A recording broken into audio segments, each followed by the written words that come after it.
Hi, I'm Shaun Walker, and you're watching Russ Cam.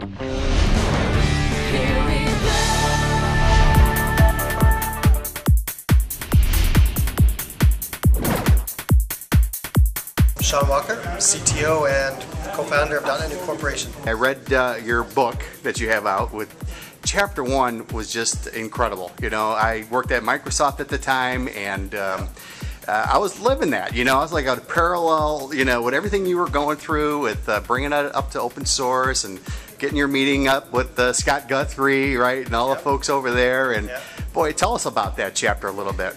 Yeah, I think it was pretty lucky that I was able to write that sort of history of the project, because most of the Roxpress professional books are more technical, and so for me to be able to sort of almost do a sort of a personal diary of the history of the project was quite interesting. There's been a lot of people who have said that they really connected with that chapter, because I didn't just focus on like the positive things, I focused on some of the challenges that I faced as well. And there were a lot of them, but it was interesting. Well, not only that, because I know a couple years ago I started up my own company, Russ's Toolshed Network, and there was a lot of growing pains, very similar to what you were talking about in that chapter. So anybody that's going through like starting a new business up or something, I highly recommend that chapter, because you had it all in there, everything from some legal like little glitches that you had to go through to, you know, all the networking that you did and how everything ended up coming out really, really nice. So anyway, I really enjoyed your session here tonight. Yeah, the session was good.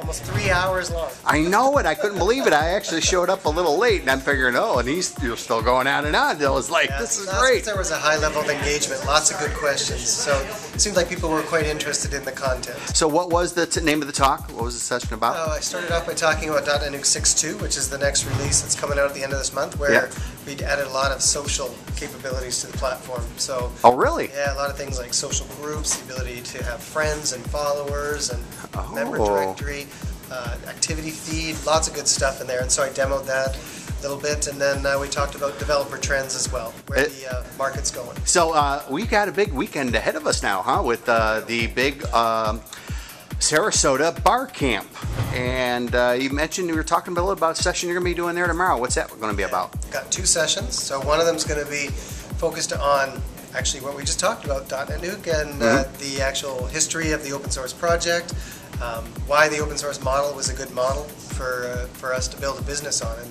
so obviously we built quite a successful commercial business now, and so we thought that would be an interesting topic for people who are technologists but are interested in how to get their product out to the market. And the open source model can work for that.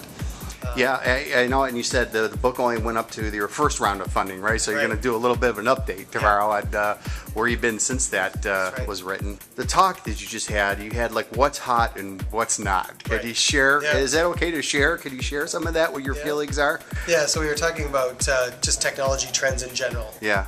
Not just in the Microsoft world, but even in other software platforms. But the idea behind it is that client-side technologies, client-side meaning technologies that run in the browser, so JavaScript, jQuery, Knockout, things like that are becoming really popular.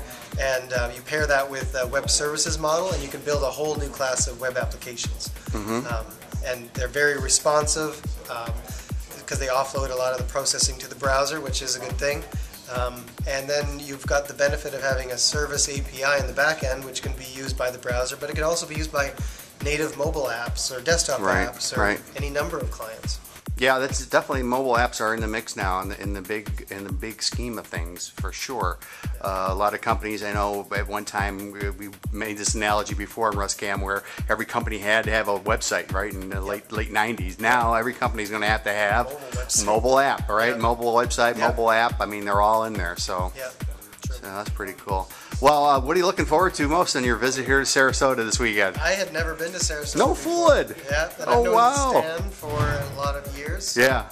I don't know, I just thought it would be a good opportunity to come down. And then next week I fly from Sarasota up to Chicago.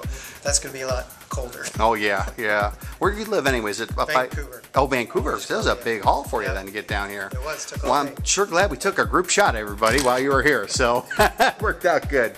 All right, man. Well, thanks. I'll let you go and enjoy the weekend, okay? Thanks, Russ. All right.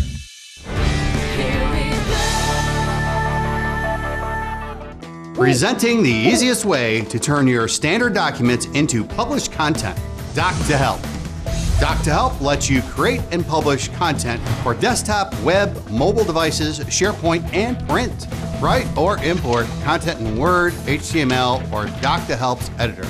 Then publish professional quality outputs. Go to doc2help.com and download your free trial of Doc2Help.